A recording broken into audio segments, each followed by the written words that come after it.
Assalamualaikum, perkenalkan, nama saya Mahda Kuratu Aini dari jurusan PG PAUD, kelas 2019A. Di sini saya membahas tentang konsep matematika prasekolah. Apa aja sih konsep matematika prasekolah itu? Yuk, mari kita bahas bersama-sama. Yang pertama ada korespondensi satu-satu atau one-to-one correspondence. Pada korespondensi satu-satu ini berkenaan dengan pemahaman anak tentang tiap anggota, hanya memiliki satu pasangan dan fungsi yang tepat. Kemampuan korespondensi satu-satu juga berarti anak memahami nilai atau kuantitas dari suatu benda, sehingga anak dapat dengan tepat mencocokkan angka atau simbol 1, 2, 3, 4, dan lain-lain dengan objek sesuai jumlah objeknya. Berikut ini adalah contoh dengan memasangkan gambar yang sama. Pada gambar pertama, memasangkan kartu sesuai gambar. Pada gambar kedua, memasangkan gambar ekspresi wajah yang sesuai. Berikut ini ada soal gambar kejadian, manakah yang sesuai? Ya, yang sesuai pada gambar pertama yaitu bola pasangan dengan gambar lingkaran. Pada gambar kedua, dadu pasangannya dengan persegi. Gambar ketiga, kerucut dengan segitiga. Yang kedua, urutan baku atau number sense. Number sense adalah konsep pemahaman bilangan, membantu anak-anak untuk memahami hubungan antara jumlah, menghitung lebih banyak, lebih sedikit, dan lain-lain. Untuk menghitung dengan benar, anak perlu memperhatikan 3 aturan berikut. Yang pertama, stable order rule, yaitu menghitung kata-kata untuk diingat dalam order tertentu. Yang kedua, one-to-one rule, yaitu anak dapat menghitung satu kata untuk satu benda. Yang ketiga, abstraction rule, yaitu kumpulan benda apa saja dapat dihitung.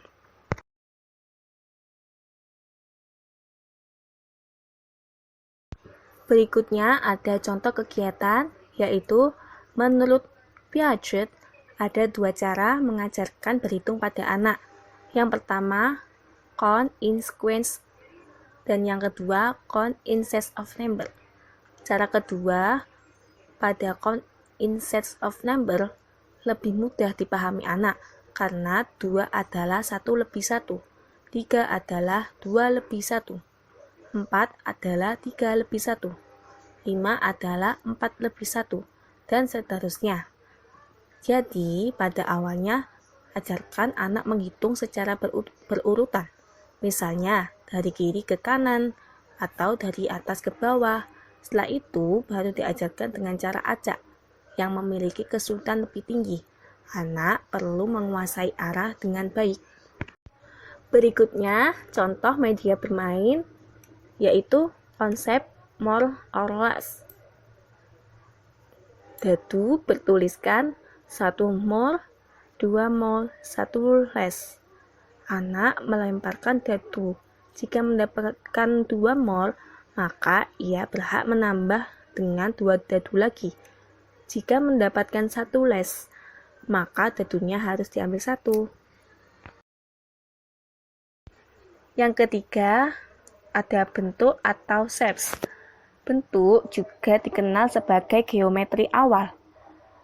Membangun konsep geometri pada anak dimulai dengan mengidentifikasi bentuk-bentuk, menyelidiki bangunan, dan memisahkan gambar-gambar biasa seperti segi 4, lingkaran, dan segitiga.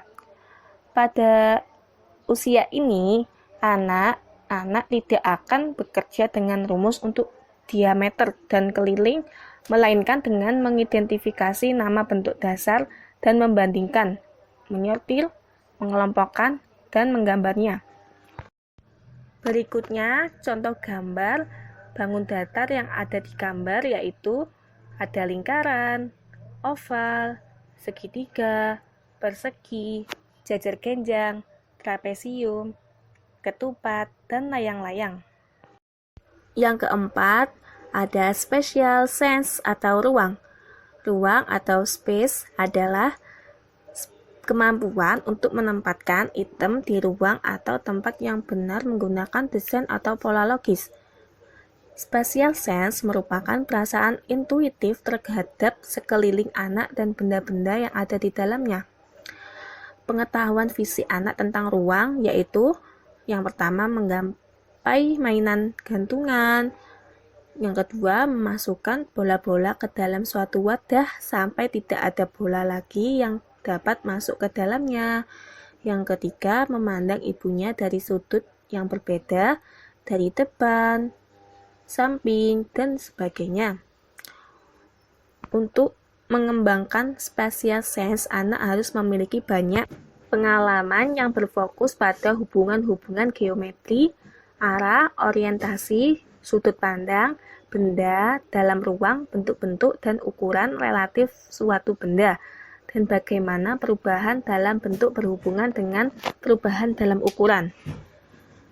Spatial sense berguna dalam menulis angka dan huruf, membaca tabel tentang suatu informasi, mengikuti instruksi, membuat diagram, membaca peta, dan memvisualisasi benda yang digambarkan secara verbal. Nah, pada gambar di samping merupakan contoh kegiatan pengembangan konsep geometri. Kegiatannya yaitu permainan dan aktivitas, ada geometri tali, tangram, dan permainan bentuk dengan bilangan kesukaan. Kegiatannya, anak menyebutkan bilangan kesukaan, kemudian membentuk suatu bangunan khusus dengan jumlah bilangan tersebut. Misalnya, A menyebutkan nomor kesukaannya 7, maka ia dapat mengambil benda, misalnya kubus tipis, dan membentuknya beraneka bentuk yang penting setiap bentuknya jumlahnya 7. Yang kedua, B menyebutkan nomor kesukaannya 5, maka dapat membentuk aneka formasi dengan batang korek api, setiap formasi jumlahnya 5. Demikian seterusnya dengan C, D, dan sebagainya dengan benda-benda yang dipakai untuk membangun lebih beragam. Misalnya stik es krim, tangram, binatang-binatang kecil, dan sebagainya. Setelah itu, setiap peserta harus memilih satu desain yang paling disukai dan ditata di kelas. Dari desain-desain yang ada, anak telah belajar tentang pola dan grafik. Nah, gambar berikutnya ada tarian geometri dengan tali elastik dan tusuk gigi yang merupakan contoh pengembangan konsep geometri. Yang kelima ada klarifikasi atau clarification. Klarifikasi adalah kegiatan meletakkan benda-benda ke dalam sebuah kelompok dengan cara memilah atau sorting. Benda-benda yang memiliki satu atau lebih ciri yang sama atau menyerupai. Memilah adalah kegiatan yang dilakukan anak pada saat melakukan pengelompokan. Keterampilan memasangkan adalah awal dari pemilahan. Memilah bukan hanya hubungan satu ke satu, tetapi melibatkan beberapa benda ke dalam satu kelompok. Misalnya, pekerjaan, pemadam kebakaran, benda yang terkait, helm, selang, mobil pemadam kebakaran, jas, tabung, dan lain-lain. Contoh pemilahan sehari-hari, memanggil nama seseorang, mengambil mangkok dari lemari, mengambil uang logam dari dompet. Keterampilan klarifikasi, mengapati persamaan dan perbedaan, membuat order atau urutan dan hubungan pola benda-benda atau peristiwa yang tidak berkaitan, berpikir analitis, dan mengekspresikan pikiran. Berikutnya ada gambar kegiatan bermain klarifikasi, yaitu keterampilan mencocokkan merupakan keterampilan awal yang diperlukan agar anak dapat memilah sesuatu yang lebih dari hubungan satu ke satu karena banyak yang diklarifikasikan menjadi satu kelompok. Ketika anak diperkenalkan dengan kancing beraneka bentuk, warna, dan corak, anak tahu bagaimana memilah benda yang beragam. Anak perlu belajar memilah dari benda yang sederhana, kemudian ke kompleks.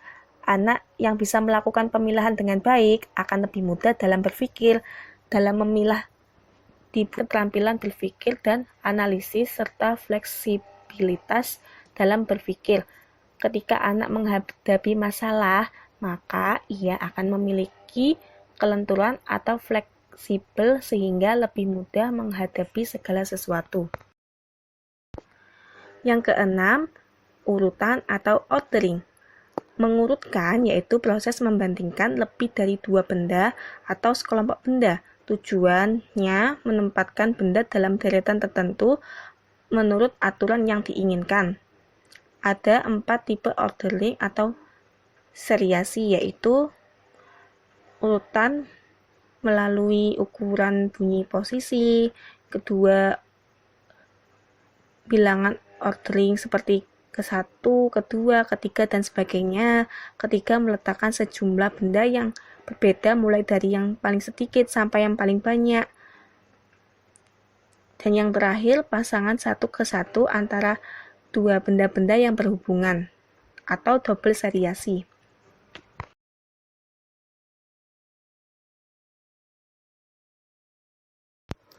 Berikutnya yaitu ada contoh kegiatan pada gambar nanas, mengurutkan ukuran dari yang paling kecil ke yang paling besar. Pada gambar kedua ada gelas dan air, mengurutkan dari volume yang paling sedikit ke yang paling banyak. Yang ketujuh yaitu perbandingan atau comparison. Membandingkan adalah mencari hubungan antara dua benda atau dua kelompok benda, yakni seberapa mirip kedua benda atau kelompok benda tersebut. Tujuannya memahami adanya perbedaan di antara kedua benda atau lebih dari dua benda. Untuk membandingkan, berarti harus menemukan hubungan antara dua benda atau dua kelompok, bagaimana mereka sama atau berbeda. Ketika anak membandingkan dua benda, mereka membandingkan ciri-ciri yang berbeda dari benda itu. Misalnya, besar dan kecil, tebal dan tipis, dan sebagainya.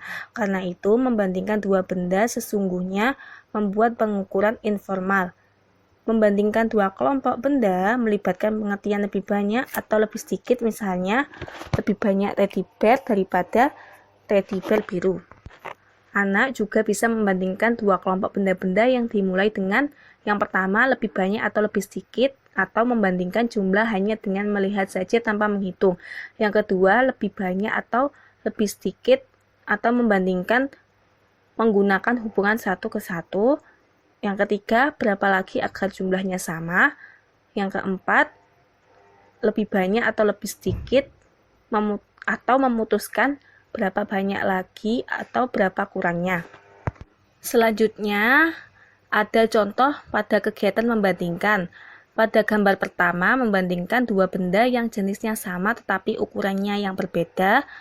Pada gambar kedua, jeruk lebih kecil daripada apel, dan apel lebih besar dibandingkan jeruk.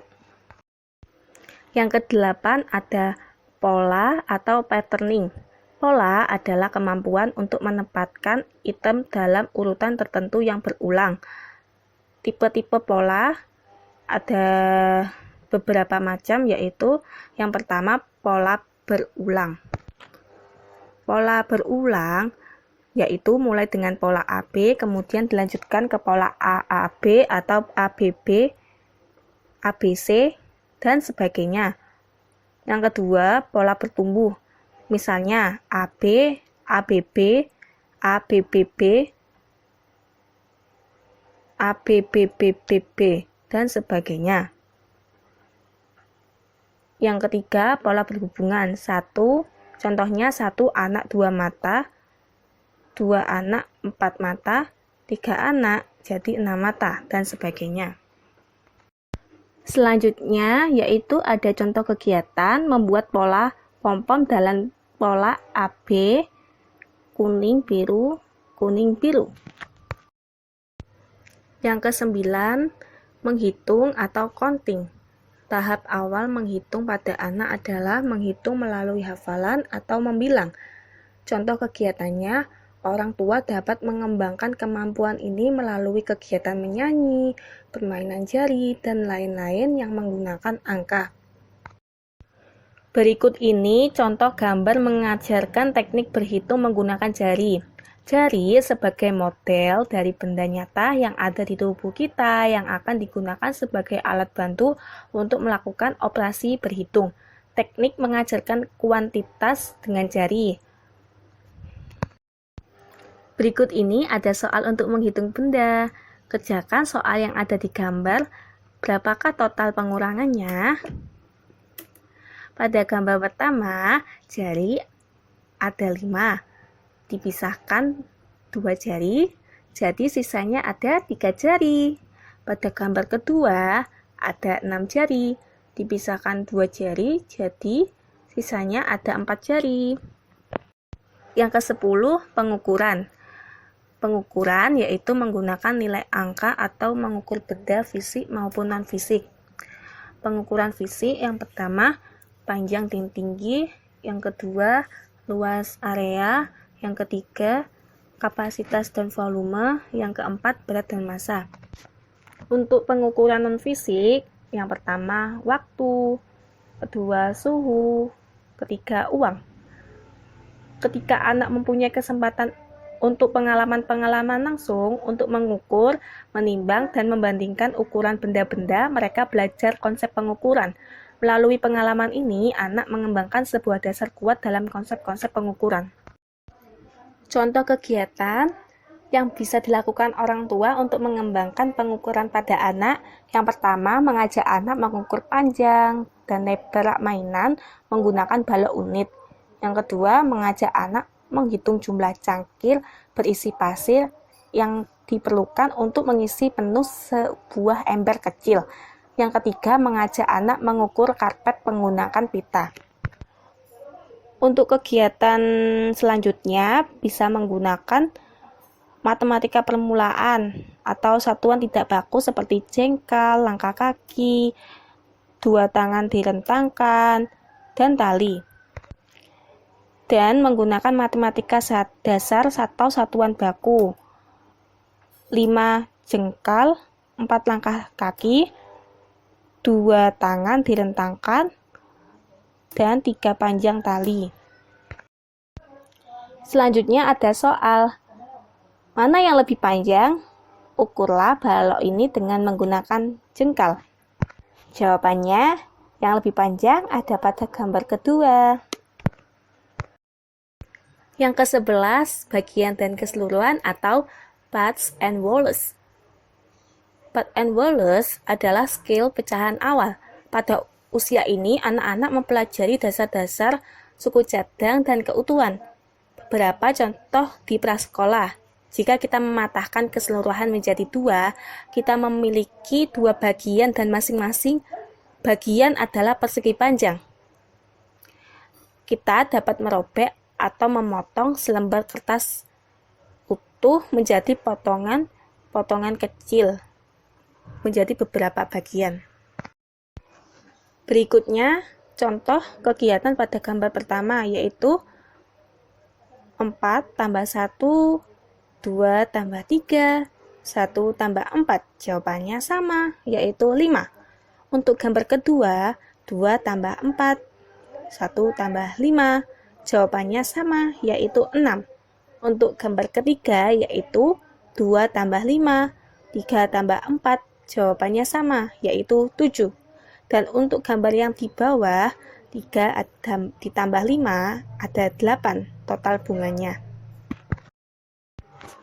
Yang ke-12, angka dan simbol atau numbers and symbols. Simbol ataupun lambang yang digunakan untuk mewakili suatu bilangan disebut sebagai angka atau lambang bilangan.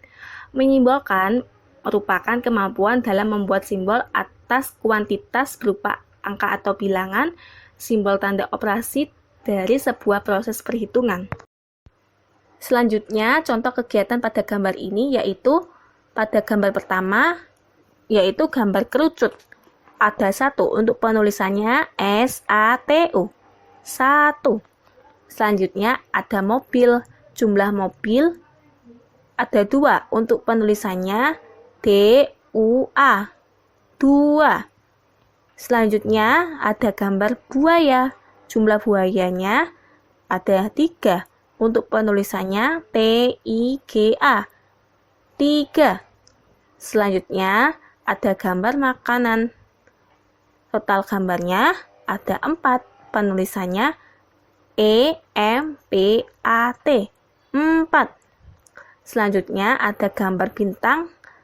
Total gambar bintangnya ada 5. Penulisannya LIMA. 5. Selanjutnya es krim. Total gambar es krim ada 6. Penulisannya ENAM. 6. Selanjutnya ada gambar kelereng total. Gambar kelereng ada 7. Untuk penulisannya TUJUH. 7. Gambar selanjutnya pesawat. Gambar pesawat ada 8. Penulisannya yaitu DELAPAN. 8. Yang ke-13 ada grafi atau graphing. Grafi adalah gambaran tentang suatu situasi atau suatu proses perkembangan dengan menggunakan deretan angka, garis-garis, dan kata-kata yang berisikan suatu pengertian. Membuat grafi adalah cara merekam atau mengkomunikasikan pengamatan dan data yang telah dipelajari anak. Grafik merupakan visualisasi tabel. Tabel yang berupa angka dapat ditampilkan atau disajikan ke dalam bentuk gambar. Jenis grafik ada beberapa macam. Yang pertama ada grafik garis, kedua grafik batang, ketiga grafik lingkaran. Berikutnya ada contoh kegiatan yang ada di gambar, yaitu untuk langkah-langkahnya, guru bisa membuat bagian grafik batang pada kalender, bekas, papan, tripleks, atau kertas. Bagian horizontal ditempel kertas berwarna sesuai perencanaan, sedangkan bagian vertikal ditulis angka. Yang kedua, guru bisa menyiapkan kertas berwarna sesuai kebutuhan, warna primer atau sekunder. Ketiga, guru bisa menyediakan kertas berwarna sesuai jumlah anak. Yang keempat, anak memilih kertas berwarna. Dan yang terakhir, anak menempelkan kertas berwarna pada bagian grafik batang. Guru dapat mengajukan pertanyaan seperti warna apa yang paling disukai, berapa banyak warna yang disukai, warna apa yang paling sedikit, dan berapa banyak warna yang paling sedikit. Nah, itu dia konsep-konsep matematika prasekolah. Semoga bermanfaat. Cukup sekian dari saya. Wassalamualaikum warahmatullahi wabarakatuh.